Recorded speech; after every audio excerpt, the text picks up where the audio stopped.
വിശുദ്ധ മരിയ ഫൗസ്തീനായുടെ യേശു ദർശനങ്ങൾ.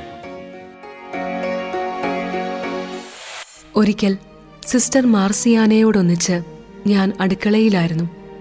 അവർ എന്നോട് അല്പം പരിഭവിക്കുകയും ശിക്ഷയായി മേശയിലിരിക്കാൻ പറയുകയും ചെയ്തു. അവർ തനിയെ ഉരയ്ക്കുകയും വൃത്തിയാക്കുകയും ചെയ്തുകൊണ്ട് കഠിനമായ ജോലിയിലേർപ്പെട്ടു. ഞാൻ അവിടെ ഇരിക്കുമ്പോൾ സിസ്റ്റേഴ്സ് ആ വഴി വന്നു. ഞാൻ മേശയിലിരിക്കുന്നത് കണ്ട് അതിശയപ്പെട്ടു. ഓരോരുത്തർക്കും അവരുടേതായ അഭിപ്രായമുണ്ടായിരുന്നു. ഒരാൾ എന്നെ ഒരു മടിച്ചിയായി മുദ്രകുത്തി. മറ്റൊരാൾ എന്നെ സ്ഥിരബുദ്ധിയില്ലാത്തവളായി പ്രഖ്യാപിച്ചു. ആ സമയത്ത് ഞാൻ ഒരർത്ഥിനിയായിരുന്നു. മറ്റുള്ളവർ പറഞ്ഞു, ഇവൾ എപ്രകാരമുള്ള ഒരു സിസ്റ്ററായി തീരും. എന്നിട്ടും എനിക്ക് താഴെ ഇറങ്ങാൻ സാധിച്ചില്ല. കാരണം അനുസരണമെന്ന പുണ്യത്തിന് കീഴിലാണ് സിസ്റ്റർ എന്നോടത് ആവശ്യപ്പെട്ടത്. അതിനാൽ അവർ പറയാതെ താഴെ ഇറങ്ങാൻ സാധ്യമല്ലായിരുന്നു. യഥാർത്ഥത്തിൽ എത്രമാത്രം ശൂന്യവൽക്കരണം ഇതിനാവശ്യമായിരുന്നെന്ന് ദൈവം മാത്രം അറിയുന്നു. നാണക്കേടുകൊണ്ട് ഞാൻ മരിച്ചു പോകുമെന്നെനിക്ക് തോന്നി.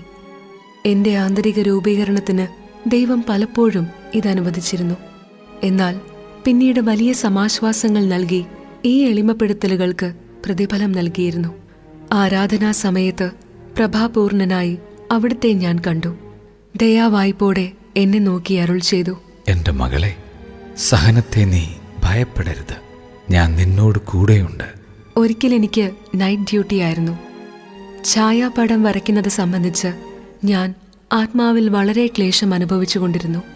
എല്ലാ കാര്യങ്ങളും മിഥ്യാദർശനങ്ങളാണെന്ന് അവർ നിരന്തരം എന്നെ ബോധ്യപ്പെടുത്തിക്കൊണ്ടിരുന്നതിനാൽ എന്ത് തീരുമാനമെടുക്കണമെന്ന് ചിന്തിച്ച് ഞാൻ വലഞ്ഞു.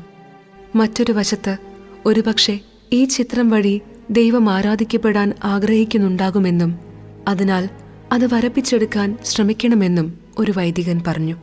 അപ്പോഴേക്കും എന്റെ ആത്മാവ് തീർത്തും അവശതയിലായി.